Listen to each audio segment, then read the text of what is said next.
Assalamu alaikum. Welcome to my English class. Welcome back, my dear students of Muglik High School.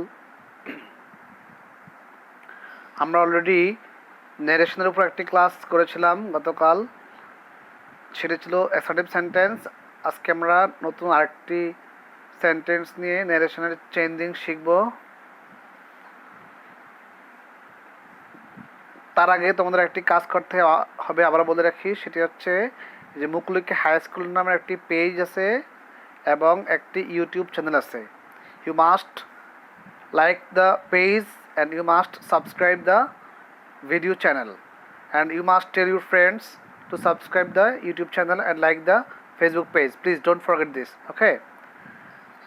কারণ যদি তোমরা এই Facebook page এবং YouTube চ্যানেলে like subscribe করে অ্যাক্টিভ থাকো তাহলে এর পরবর্তীতে তোমরা সবগুলো ক্লাসের লেকচার দেখতে পারবা।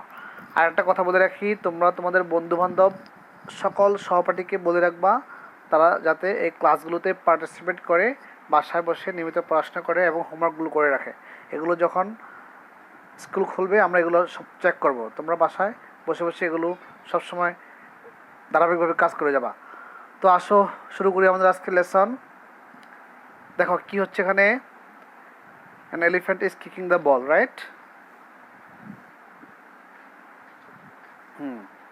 তো দেখো কি লেখা আসলো, he said kick the ball।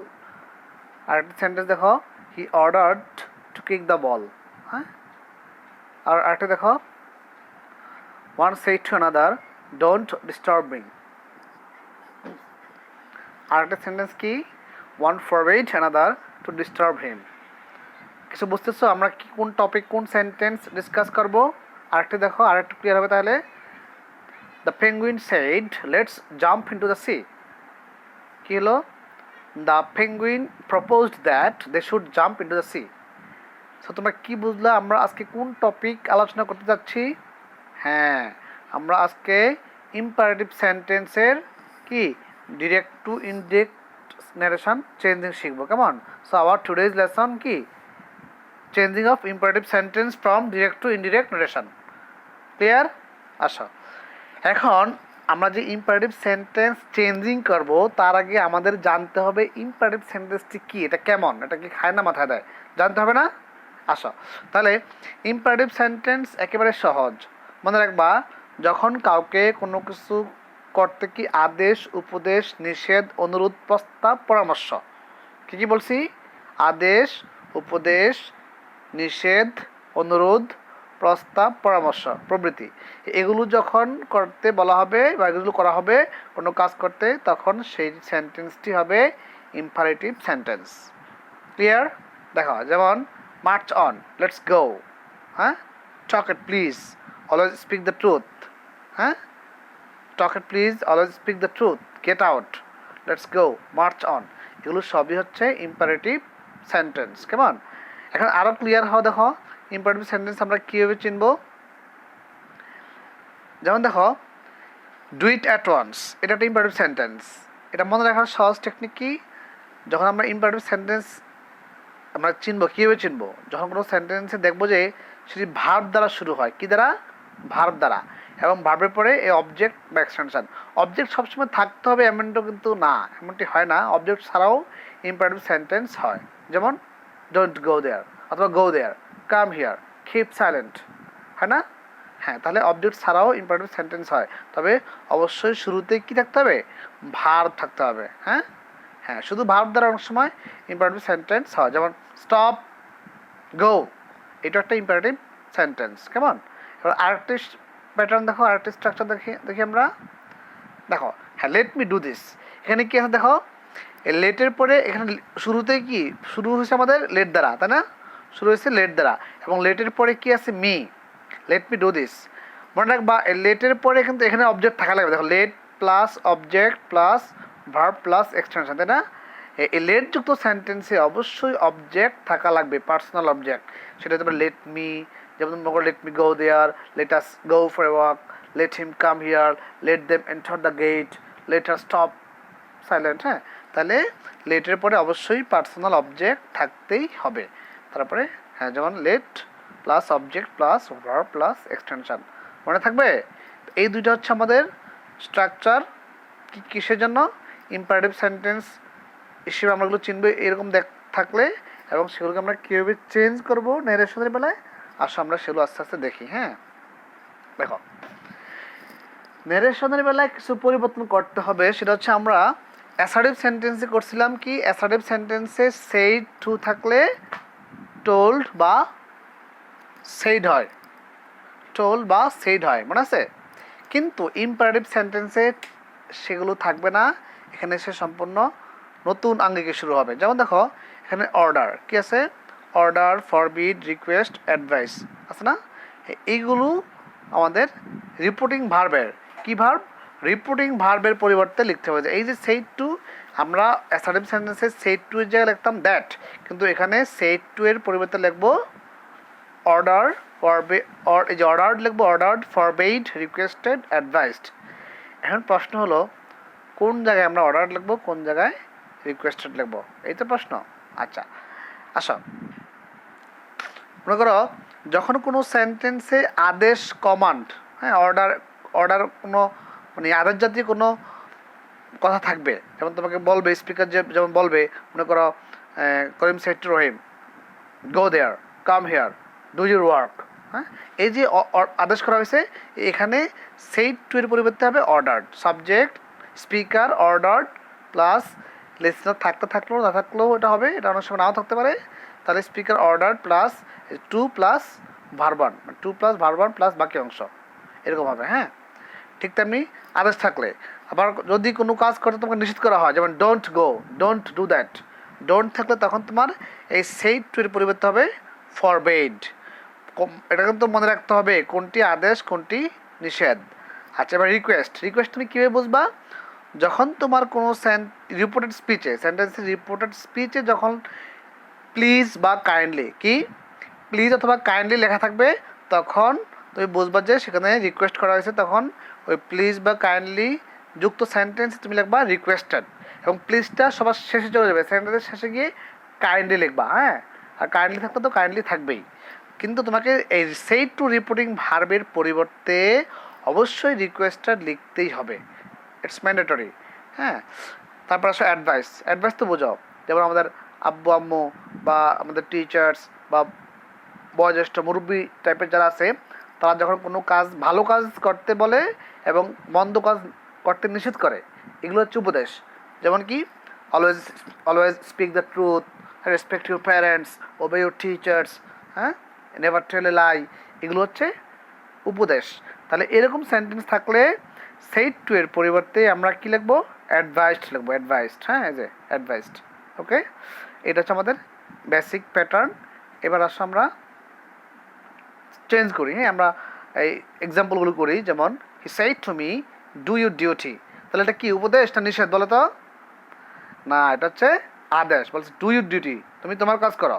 তাহলে হি সেড টু মি, এই সেড টুর পরিবর্তে কী হবে, রিকোয়েস্টেড না ফরবেড? না, এখানে হবে কি অর্ডার্ড। তাহলে হি অর্ডার্ড মি, এখানে মি আছে, এখানে যদি খেয়াল রাখো, খুব ভালোভাবে মনে রাখবা, যদি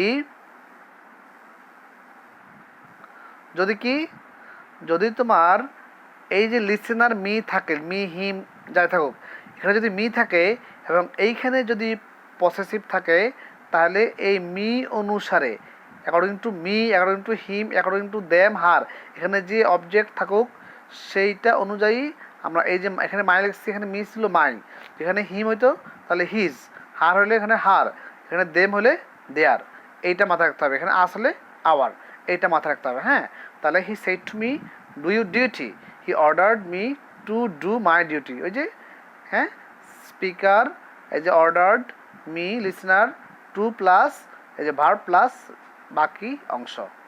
কথা ক্লিয়ার? তাহলে এইভাবে আমরা চেঞ্জ করবো। হ্যাঁ, যেমন দেখো, the commander said to the soldiers march on. তাহলে দ্য কমান্ডার কী হবে, সেইড টু, এটা ওটা কি অর্ডার না, অর্ডার্ড বা কমান্ডেড এক কথায়। হ্যাঁ, তাহলে কমান্ডার অর্ডার্ড বা commanded the soldiers to march on. কঠিন? একদম সহজ। দেখো কী লেখা আছে, he said to me please help me. দেখো এই যে প্লিজ। হ্যাঁ, তাহলে আমরা বলছিলাম প্লিজ থাকলে কী হবে, কে বলতে পারবা? হ্যাঁ, প্লিজ থাকলে হবে রিকোয়েস্টেড। কী হবে? এই রিপোর্টিং ভার্ব সেড টু এর পরিবর্তে হবে রিকোয়েস্টেড। তাহলে হি রিকোয়েস্টেড কাকে? Requested me to help him. হ্যাঁ, এই যে টু রিকোয়েস্টেড আসছে না, এবং টু হেল্প হিম, এখানে প্লিজের পরিবর্তে হিমের পরে কাইন্ডলি লিখতে হবে। এটা না লিখলেও কোনো সমস্যা নেই, এটা লিখলে হবে না লিখলেও হবে। হ্যাঁ, শুধু রিকোয়েস্টেড তোমাকে ঠিক রাখতে হবে। আর একটি দেখো, he said to me obey your parents. হ্যাঁ, দেখো তাহলে এখানে কী হবে? এটা কি? এটা হচ্ছে উপদেশ। বাবা মাকে শ্রদ্ধা করবো, এটাকে উপদেশ না? তাহলে হি এখানে বুঝতে হবে, দেখো এখানে কিন্তু অর্ডার লিখলে হবে না, ফরবিড লিখলে হবে না, এখানে লিখতে হবে কি অ্যাডভাইসড। তাহলে হি অ্যাডভাইসড মি টু ওবে, এখানে এই ইউর আছে, ইউর, কিন্তু এখানে যেহেতু লিসনার মি, এই জন্য এখানে মাই হয়ে যাবে। তাহলে হি advised me two ওবে my parents. Clear? দেখো এবার আসো আরেকটি প্যাটার্ন দেখো। হ্যাঁ, লেট দ্বারা থাকলে কী হবে? যেমন হি said to me let me drop the matter. এইটা এখানে এই সেইড টু এর পরিবর্তে আমরা এখানে অনেক বই অনেক কিছু লেখে, এখানে অনেকে সাজেস্টেড লেখে বা রিকোয়েস্টেড লেখে, এখানে অনেক সময় বা টোল্ড লেখলো হয়। এটা নিয়ে খুব বেশি কনফিউজড হওয়ার কিছু নাই। এটা লিখলেই হবে, তোমার সেইড টু লিখতে পারবো বা রিকোয়েস্টেড লিখতে পারো, সরি সেইড টু না, রিকোয়েস্টেড অথবা টোল্ড লিখলে হবে। হ্যাঁ, তাহলে দেখো যদি লেট দ্বারা থাকে তাহলে কি হবে? লেট, তারপর তোমার ওই যে দেখো সেট টু পরিবর্তে কী হবে? রিকোয়েস্টেড, তারপরে অবজেক্ট, তারপরে দ্যাট, তারপরে কি স্পিকার, রিপোর্টেড স্পিচের সাবজেক্ট প্লাস এই যে মাইট, এখানে মাইট থাকবে। একটা লেট থাকলেই কী হবে? সাবজেক্টের পরে মাইট হবে। যেমন দেখো হি রিকোয়েস্টেড মি দ্যাট, এখানে কিন্তু আবার দ্যাট আসবে। হ্যাঁ, মনে রাখবা ইম্পারেটিভ সেন্টেন্সে দুইটা প্যাটার্ন, একটা হচ্ছে ভার্ব দ্বারা শুরু হবে আর একটা হচ্ছে লেট দ্বারা শুরু হবে। তো লেট দ্বারা শুরু হলে এখানে আমরা কি রিকোয়েস্টেড বা টোল্ড বা সাজেস্টেড যাই লিখবো বা প্রপোজড, লেখার পর এখানে দ্যাট অবশ্যই লিখবো। হ্যাঁ, এখানে কনজাংশন দ্যাট হবে। এরপরে হি, এই হিটা হলো কি? এটা এই যে সাবজেক্ট, এই যে লেট মি বলছে না, মি। হ্যাঁ, মি থাকলে মিটা হবে এই যে হি, মিটা হবে কে? হি। তাহলে হি এর সাবজেক্ট কী হবে? হি হবে, প্রোনাউন হি। এবার হির পরে অবশ্যই এই লেট থাকলে আমরা জানবো লেটযুক্ত ইম্পারেটিভ সেন্টেন্সে সাবজেক্টের পরে মাইট হবে। হ্যাঁ, might plus verb one plus বাকি অংশ। ক্লিয়ার? তাহলে he requested me that he might drop the matter. Okay, আরেকটা দেখো। হ্যাঁ, he said to me let us play the match. আচ্ছা, লেট আস থাকলে মনে রাখবা, লেট আস বা লেটস এটা থাকলে বেশিরভাগ সময় কী হবে? প্রপোজড। হ্যাঁ, তাহলে হি সেড টু মি, এখন দেখো স্পিকারকে হি, স্পিকার হি, লিসনার মি। এখানে একটা জিনিস, এখানে কি আস না? আস মানে আস সাবজেক্ট কি? উই। তো এখানে রিপোর্ট যখন তুমি চেঞ্জ করবা, ডিরেক্ট থেকে ইনডিরেক্ট করবা, এইটা এখানে সাবজেক্ট কি উই হতে পারে, দেও হতে পারে, সেটা হবে তোমার এই রিপোর্টিং ভার্বের সাবজেক্ট, স্পিকার এবং লিসনারকে কেন্দ্র করে হবে। হ্যাঁ, দেখো এখানে যা হবে, এখানে কী হবে? এখানে হবে ওই যে প্রপোজড বললাম, লেটাস থাকলে প্রপোজ, তাহলে he proposed me that, he proposed me that. ঠিক আছে, হি প্রপোজড মি দ্যাট। এইবার উই কেন হলো? কারণ এখানে মি আছে, মি আস আই, এগুলো যদি এই রিপোর্টিং ভার্ব অংশে থাকে তাহলে তোমার এখানে উই আসবে। আর যদি আই উই মি না থাকে, হি শি দে দেন থাকে, তাহলে সেটা দিয়ে আসবে। তাহলে he said to me let us play the match, তাহলে he proposed me that we should play the match.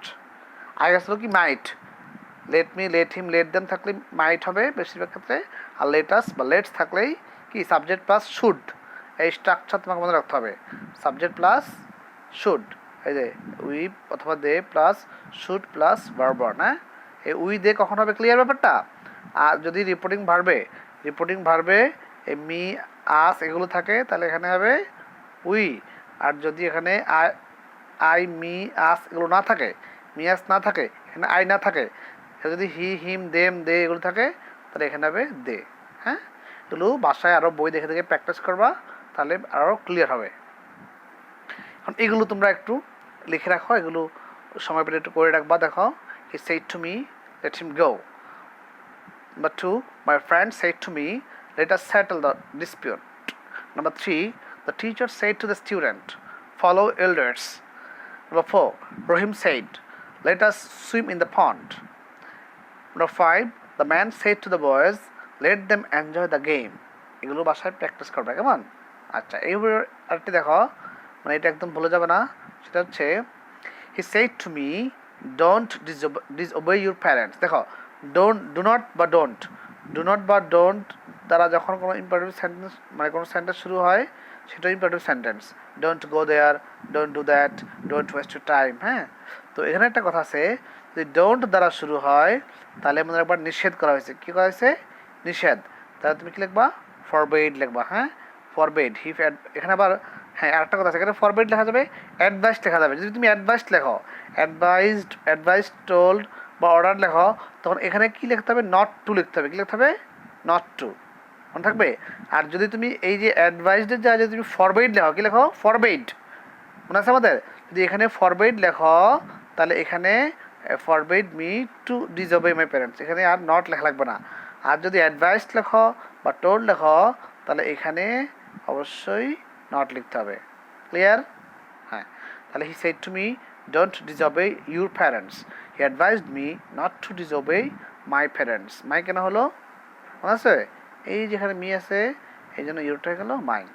হ্যাঁ, আরেকটা দেখো, mother said don't follow the bad. হ্যাঁ, তাহলে কী হবে? Mother advised not to follow the bad. হ্যাঁ, এই যে অ্যাডভাইসড নিষেধ করছে যে খারাপদেরকে অনুসরণ করো না, তাহলে অ্যাডভাইসড নট টু ফলো। দেখো অর্থ কী দাঁড়ায়? মা বলল ডোন্ট ফলো দ্য ব্যাড, খারাপদেরকে অনুসরণ করো না। তাহলে mother advised not to follow the bad, তার কী হলো? ইন্ডিয়েট হলো মা কী হলো? খারাপ লোকদেরকে অনুসরণ করতে কি না করলো, অনুসরণ করতে নিষেধ করলো বা পরামর্শ দিল খারাপদেরকে অনুসরণ না করতে। এক কথা না? হ্যাঁ, এখন দেখো এইটা তোমরা অবশ্যই খাতা লিখে এটা হোমওয়ার্ক করে রাখবা। হ্যাঁ, হোমওয়ার্ক করে রাখবা, এগুলো আমরা পরে চেক করবো কি না। এক নম্বর কী আছে? The teacher said to me never tell a lie. 2 number, father said to his son, go to school regularly. He said to me, please give me 100 taka. 4 number, get out, said he. 5 number, let's enjoy the match. Speaker listener তুমি তৈরি করে নেবা। হ্যাঁ, তাহলে এগুলো আমাদের imperative সেন্টেন্সের changing, এবং আমরা দেখি আগামী ক্লাসে ইন্টারোগেটিভ, অবজেক্টিভ, এক্সক্লেমেটিভ শেষ করে আমরা প্যাসেজ নারেশনে যাব। হ্যাঁ, তো তোমরা ক্লাসগুলো মিস করবে না, সবাই নিয়মিত পড়াশোনা করবা। অনেক ভালো থাকবা। আজকের মতো এখানেই, আল্লাহ হাফেজ। হ্যাঁ, Allah, may Allah keep you always safe and sound. Okay.